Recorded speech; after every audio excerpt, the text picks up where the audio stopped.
DEECET ద్వారా ఎవరైతే TTC are D.Ed ఎవరైతే చేద్దాం అనుకుంటున్నారో ఈ వీడియోలో మనకు ఫిజికల్ సైన్స్ ఫిజికల్ సైన్స్కి సంబంధించిన సిలబస్ డీటెయిల్గా ఎక్స్ప్లెయిన్ చేయడం జరుగుతుందండి.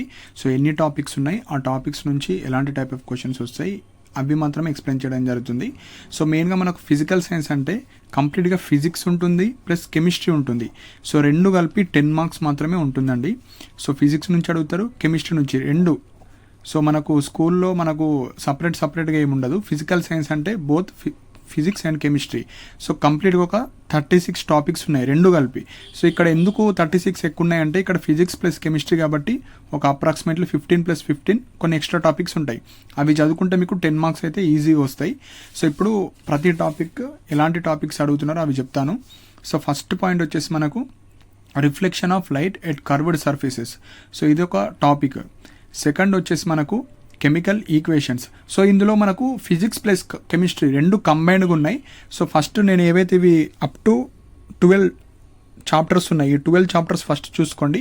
దాని తర్వాత 13 to 24, తర్వాత 25 to 36 ఈ ఆర్డర్లో వెళ్ళండి. సో ఫస్ట్ ఇవి ఇంపార్టెంట్, దాని తర్వాత ఇది, దాని తర్వాత ఇది. సో రాసుకునే వాళ్ళు రాసుకోవచ్చు. సో ఫస్ట్ పాయింట్ వచ్చేసి first reflection of light at curved surface first topic. Second వచ్చేసి కెమికల్ ఈక్వేషన్స్. థర్డ్ వచ్చేసి acids, bases and salts.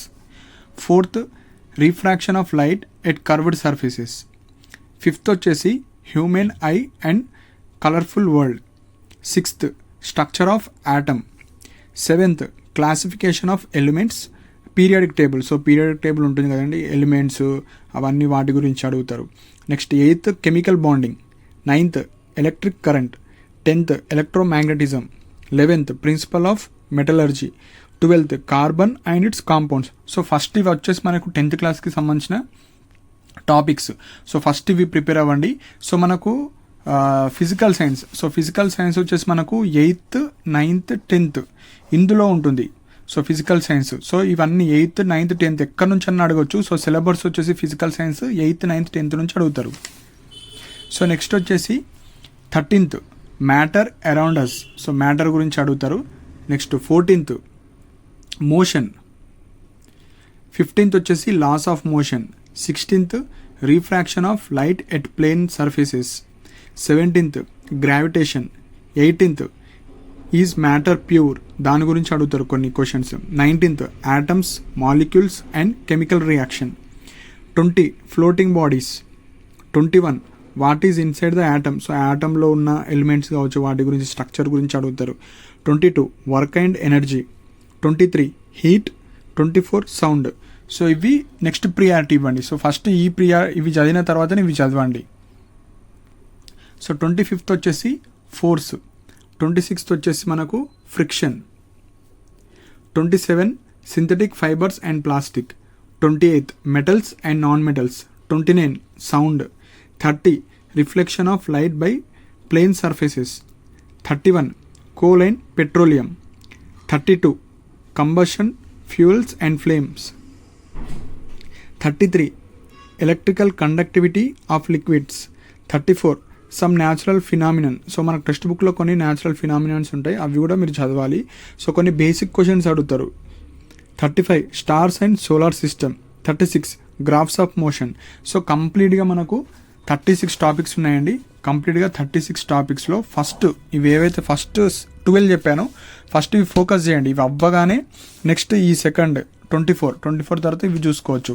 So ప్రతి టాపిక్ చదువుతున్నప్పుడు కొన్ని ఇంపార్టెంట్ పాయింట్స్ కావచ్చు అవి రాసుకొని పెట్టుకోండి. మీ దగ్గర ఏమైనా టెక్స్ట్ బుక్స్ కానీ ఏమైనా మెటీరియల్స్ ఉంటాయి. సో అందులో నుంచే మోస్ట్లీ క్వశ్చన్స్ అయితే అడగడం జరుగుతుంది. మెయిన్గా ఇంపార్టెంట్ పాయింట్స్ మాత్రమే వాళ్ళు డైరెక్ట్ బిట్స్ లాగా అడుగుతారు. మరీ డెప్త్గా మరీ టఫ్ ఏముండవండి, డైరెక్ట్ బిట్స్ అడుగుతారు. నార్మల్గా మనం టెక్స్ట్ బుక్లో ఇంపార్టెంట్ పాయింట్స్ అండర్లైన్ చేసుకొని పెట్టుకుంటే అవి డైరెక్ట్గా మీరు చదువుకోవచ్చు. సో ఇవి ఇంపార్టెంట్ పాయింట్స్. అంటే మనకు ఫిజికల్ సైన్స్లో ఎలాంటి టాపిక్స్ ఉన్నాయి, ఎందులో నుంచి క్వశ్చన్స్ అడుగుతారు అండ్ ఏ ఏరియా నుంచి క్వశ్చన్స్ అడుగుతున్నారు అప్కమింగ్ వీడియోస్లో చెప్తాను. అంటే ఇప్పుడు రిఫ్లెక్షన్ ఆఫ్ లైట్ నుంచి ఎలా క్వశ్చన్స్ అడుగుతున్నారు, కెమికల్ ఈక్వేషన్స్ నుంచి రియాక్షన్స్ అడుగుతున్నారా, లేకపోతే ఎలాంటి క్వశ్చన్స్ అడుగుతున్నాయి, యాసిడ్ బేసిడ్స్ కావచ్చు, ఈ ప్రతి టాపిక్ల నుంచి ఏ టైప్ ఆఫ్ క్వశ్చన్స్ అడుగుతున్నారు అవి చెప్తే ఎవరైతే ప్రిపేర్ అవుతున్నారో అలాంటి మోడల్స్లో కావచ్చు అలాంటి టైప్ ఆఫ్ క్వశ్చన్స్ మీరు ప్రిపేర్ అయితే మీకు 10కి 10 మార్క్స్ రావడానికి ఛాన్సెస్ ఉంటాయి. సో ఇవి ఇంపార్టెంట్ పాయింట్స్ అండి. సో మీకు ఏమైనా డౌట్స్ ఉంటే మీరు కింద కమెంట్ సెక్షన్ మెన్షన్ చేయండి. అండ్ ఇలాంటి అప్డేట్స్ కోసం మన ఛానల్ని సబ్స్క్రైబ్ చేసుకోండి. And thank you for watching my video.